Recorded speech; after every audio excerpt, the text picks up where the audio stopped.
Ayun, good morning mga kabonsay. Natapos din nating i-wire tong napakatinik na bluebell na ito. So ayan, magpatubot ulit tayo ng mga sanga para dumami yung ano niya, sa paddings niya. Ito, malaki yung bakante dito mula dito hanggang dito. So iniangat ko itong sanga na ito. Tapos meron akong pinapalaking abang ito.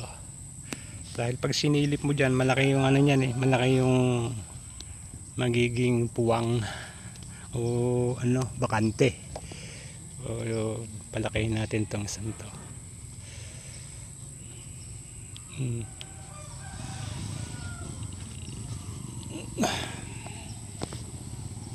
At pag tinanim yan, medyo itatagilid ko ng konti.